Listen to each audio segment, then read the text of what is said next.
Welcome, everyone. Hello. Welcome to another episode of the Great Story Project podcast. So, today we will be talking about something that is the opposite of something that you probably heard of.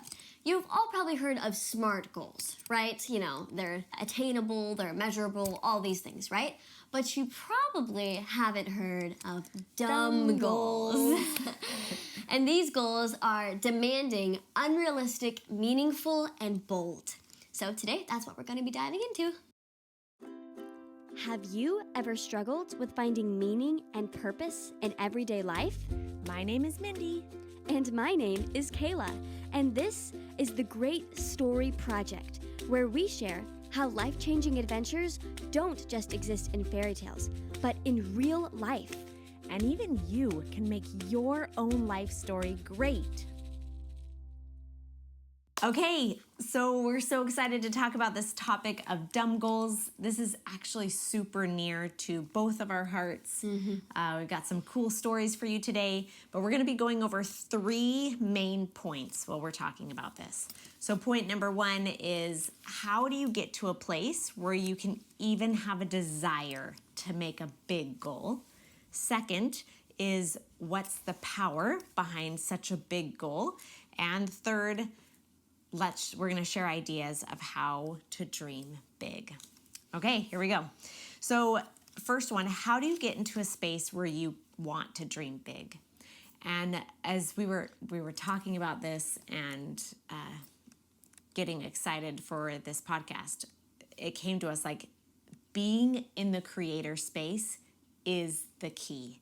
So in past episodes, we've talked about the difference between being a victim, being a creator, being a villain, and being like the rescuer, right? Didn't we talk about that?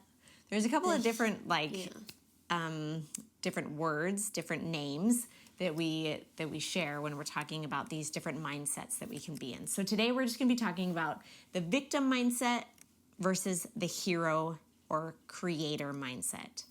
And this is super important to understand and to think of it in the space of big goals, because everything starts with our thoughts. And this is where the birth of victim comes from, is the thoughts that you have, or creator comes from your thoughts. So Kayla, talk to us about what kinds of thoughts, feelings, or behaviors somebody might have when they're being in that victimhood space. Yeah, so some of the thoughts that a victim might have is, life happens to me. It's not my fault. I am powerless. My dream isn't possible. Poor me. Some of the feelings they feel are helpless and hopeless, victimized and discounted. And the behaviors that they have are, they react to problems and drama. They may distance themselves. They may give up. And they have little energy for forward action. Yeah, so those are really, really important to think about and do an inner look. Are you the kind of person that says to yourself phrases like, "Ugh, poor me. This never works out for me," right? And when you have that thought, you're feeling this feeling of powerlessness. And when you're in that space, it seems impossible to dream big, right? Like, there have been times where I have been so in the victim that even thinking of accomplishing my little goal for the day seems impossible, let alone a big, demanding, unrealistic kind of goal. And it's so true that when we are in that victim space, we just feel so little energy to move forward. We just don't want to do it. We want to just have our little pity party and not move forward. Like, when we don't believe that we can ever be more, then we have no motivation to work forward. Yeah. And guess what, guys? We find ourselves in this kind of space often. And you might find yourself in this space daily even, especially if you're new to the concept of what it means to be in a victimhood mindset. Because most of us are just living life, just taking what comes at us, responding the best we can with what we've got. But if you're the kind of person, like you are, because you're here listening to this podcast right now, you're game for figuring out what's going on inside of me so that I can press past the boundaries that I have right now for myself. Or not the boundaries, but like kind of, what am I trying to say? Like just wherever you are right now, you are like, I want to do more and become more. And that's why you're here, which is so fun. So when we learn about this idea that victimhood mindset exists, then we can pause for a minute and just start to notice, that's an interesting thought. Why am I saying poor me? What about this situation makes me feel this way? And you just start asking yourself questions and getting really, really curious, which is such a powerful place to be, because then at that moment, that's when you can step into the creator space. Because a creator, of course, is the opposite of victim. And the creator says things like, I have a choice despite my circumstances.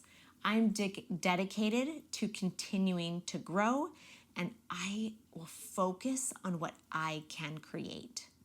Aren't those statements powerful? Have you ever been in a moment where you felt like you just weren't in control of a situation, and you had a thought where you just kind of shifted and you're like, well, maybe I could create something different. What if I could just right now decide something different? So then all of a sudden you're feeling hopeful and energized and inspired and resilient, and you are wanting to take action towards bigger goals. You would take responsibility for your choices, and you would then say, okay, well, I'll take baby steps to learn and grow. So a totally different headspace, thought space, and action space in this creator mindset. And can you see the difference? And can you see that in your life?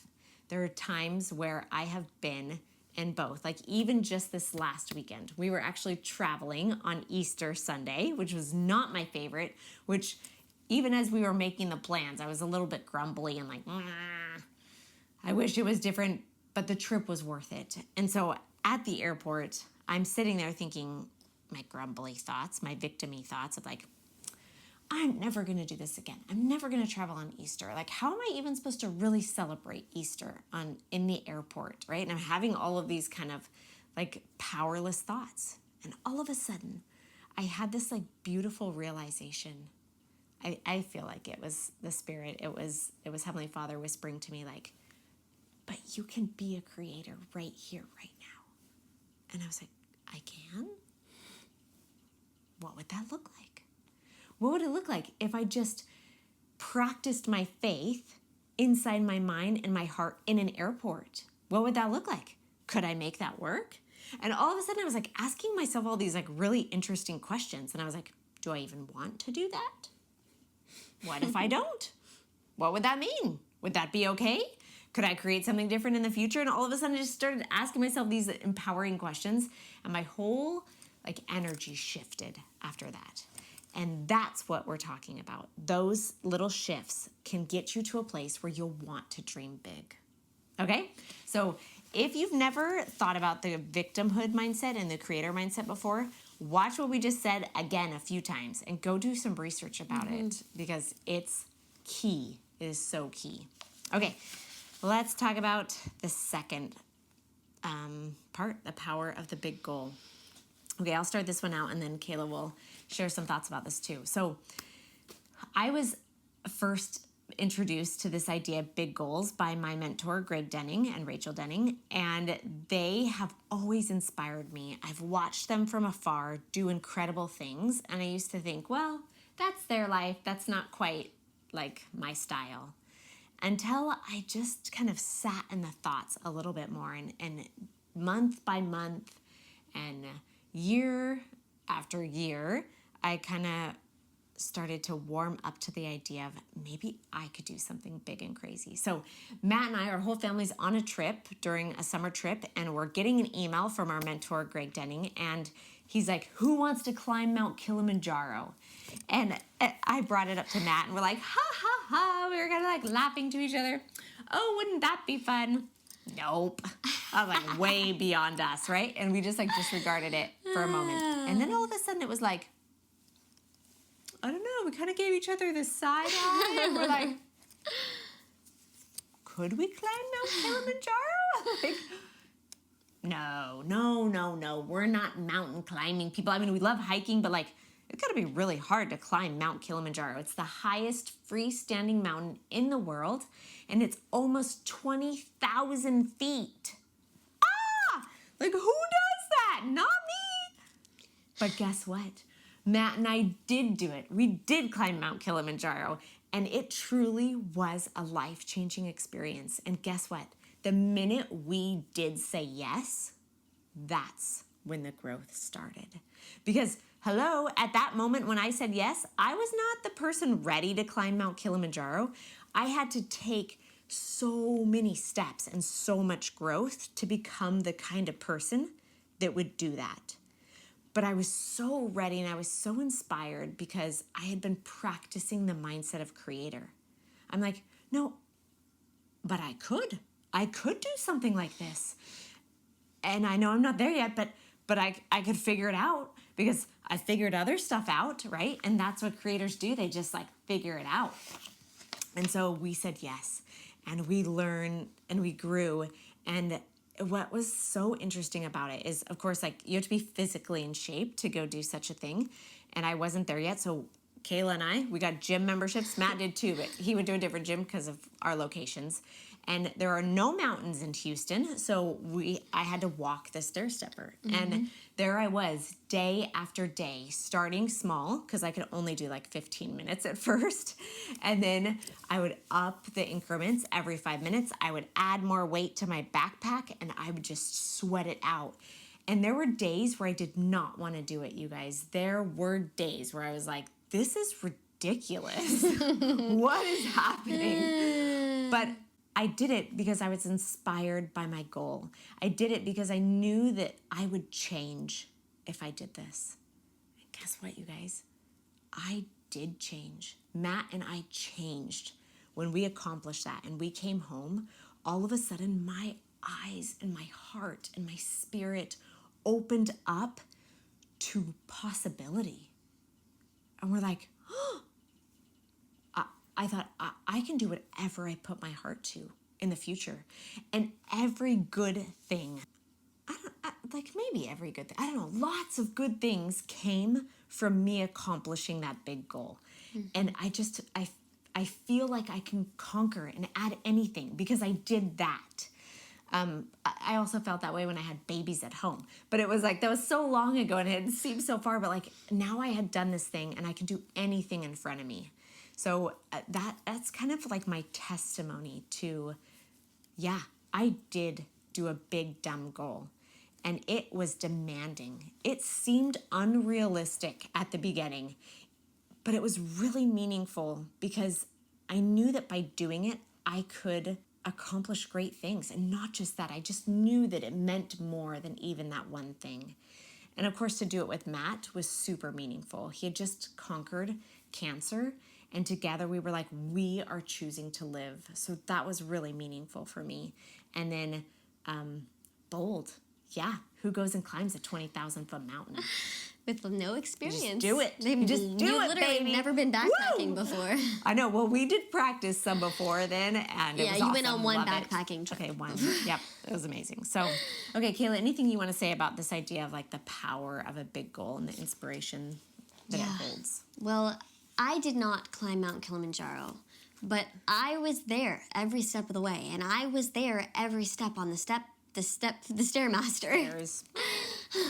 She was right next to me, you guys. I just have to say, too, something else that was so cool is we went through so many books together. Side by side, we're sharing headphones, and we just went through, like, growth mindset book and personal development book. It was awesome. But through seeing my mom and dad go through this experience, I learned so much from them about how to truly live. And it was beautiful. I think a lot of parents say, and there's nothing wrong with this at all, that like my dream is to help my kids fulfill their dreams. But I think that to help your kids see that they can fulfill those dreams, you should have your own. And so seeing my parents achieve this incredible, super unrealistic, like crazy goal was incredibly meaningful to me. And seeing them go every day on the Stairmaster, seeing them put in the effort, seeing them be scared and just going at it anyway. And my mom, like, her legs gave out 2 weeks before the trip, and it was harrowing. And I was terrified for her, and she was terrified. But she had to work through that, and I saw every single second of it, and it was amazing to me. And when they came home, I felt like I had the coolest parents in the whole world. And I felt the same way as her by extension, that all of a sudden I could do things. I could do anything.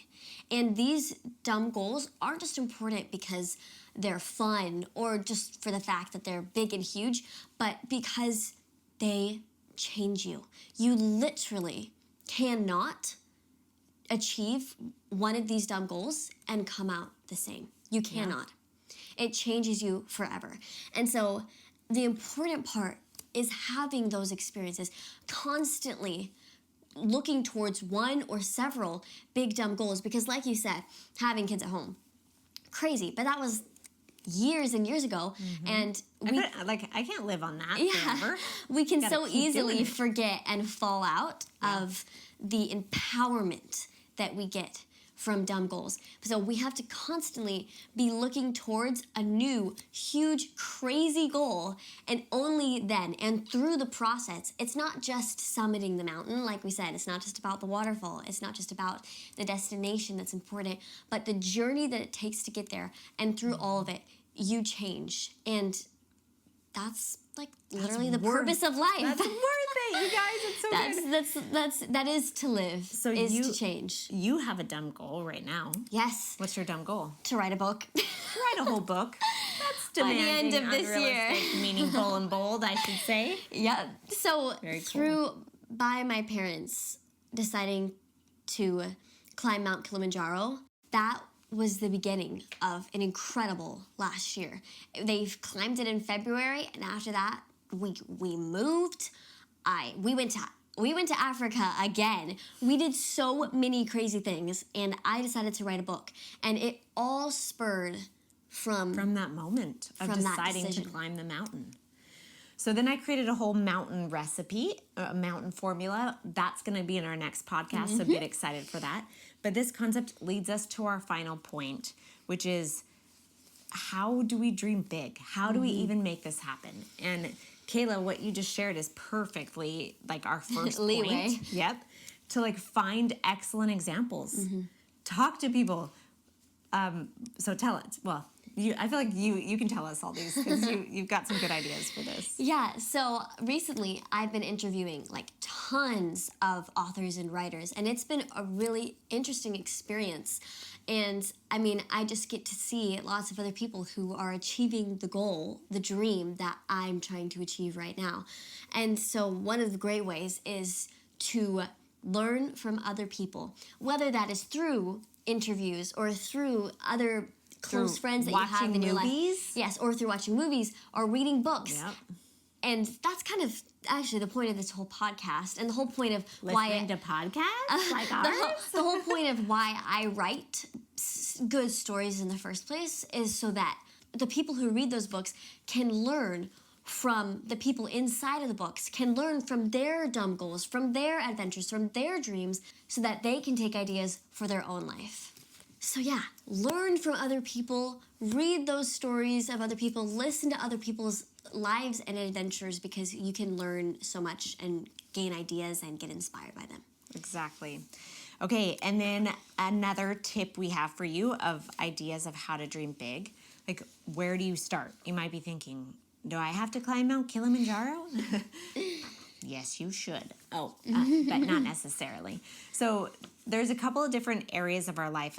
As a life coach, I start my coaching sessions asking people to do a life assessment. And so here are the different categories that I have them think about and that I'll have you think about is your health, your lover, spouse, your family and friends, your mission, your finances, your hobby, and your spirit. So thinking of those categories, 1, 2, 3, 4, 5, 6, so 7 categories, is there one that stands out to you as like, oh yeah, I gotta work on that. Like maybe I need to set a big goal for my finances. Or maybe I need to set a big goal to take my spouse, to plan 2 getaways with my spouse this year because I want to increase our togetherness time, right? Whatever it is, where do you feel like you need to up your game? Because that's why we're here, is to get better at who we are and doing this life. So think about the area and create a big goal in that space. Okay, and our last tip is what, Kayla? This tip is super cool and I totally recommend it. Not only is it super helpful, but it's so fun. Just write down 100 dreams. And if you can't get to 100, that's okay. But make that the goal, to get to 100 dreams. I promise you, they will get crazier and crazier, and it's really like hard. This brain dump. Yeah. You just dump. Yeah, it's like really hard at first. Like when I first talking, I'm like, what do I even want to do? I don't know. But then as it goes on, like you get into the rhythm of it, and then you realize that there's so much to do, and life is so exciting because there's so many amazing things to choose from, and you can just work towards all of them or one of them. And so it's a really, really cool exercise. Totally recommend as one of the main things. That can be our challenge for you today afterward, is go and write as many dreams as you can. Write them down. Even if you can't get to them right away, it's meaningful, and it's meaningful to write them down. Okay, so let's review what we've talked about today. The first thing is, in order to get to a space where you can dream big, you've got to choose the creator mindset. And in order to do that, you have to know what the victim mindset sounds like too. Because in order to know a thing, often it's helpful to know the opposite. So study your brain, study your thoughts, and know what the victim sounds like and know what the creator sounds like, and find ways to move as fast as you can, as often as you can, from victim into creator, because that is where dreams are imagined. Okay, the second part is, know that the power of a big dumb goal is life-changing. Know that it inspires you, it demands more of you, and the impact is far beyond just yourself, but will ripple into your family's life, as Kayla just shared. Like, my daughter watched me accomplish a big dumb goal, and therefore she wants to have big dumb goals. Parents, this is like superpower parent tip of all time, but it's more than just that too. It's for you, to propel you forward to the life of your dreams. Okay, and then the very last one we talked about was ideas of how to dream big. So review for us the ideas really fast, Kayla. Find excellent examples, find a specific area in your life that you can work on, and write down 100 dreams. Okay, that's our thoughts for you today. Hopefully you found something powerful or something that you want to use going forward, and that you'll dream big with us. I can't wait to hear your dumb goals. If you see me after this podcast and you're like, Mindy, I set a big goal. Kayla, I set a big goal. We want to hear them. Mm-hmm. All right, so we're going to end with our quotes. Mm-hmm. So my quote comes from my mentor, Greg Denning, and he says, set a goal so big that you can't achieve it until you grow into the person who can. Amen. Yeah, wow. Baby. That's good. That was good. Okay, and then mine is from the movie La La Land. And it's the song she sings at the end. And this movie is really important to me, actually, because she is an actor pursuing a crazy dream, just like I am, in the arts, something that will probably, most people say, you'll never accomplish. And she works at it for 6 years. She's living in Los Angeles, and she fails every audition, even though she's good, and she never gets the part. And so she's just been painstakingly going through this process, and in the end, she finally gets forced to go to one last audition. After she's quit, she says it hurts too much, but the other main character says, no, you're gonna go. And so she sings the song, and in the song she said, a bit of madness is key to give us new colors to see. Who knows where it will lead us, and that's why they need us. So bring on the rebels, the ripples from pebbles, the painters and poets and plays. And here's to the fools who dream, crazy as they may seem. Here's to the hearts that break. Here's to the mess we make. And I feel like that's beautiful because it means so much to me, because I am the poet, I am the artist, I am the dreamer. And she's giving an ode to us, the dreamers, the people who strive for something that seems so impossible. But we truly can achieve those things. So. Awesome, you guys. Here's to dreaming. And remember, every moment is an adventure, and you are writing your own story. So make it a page turner. Bye, guys. Bye.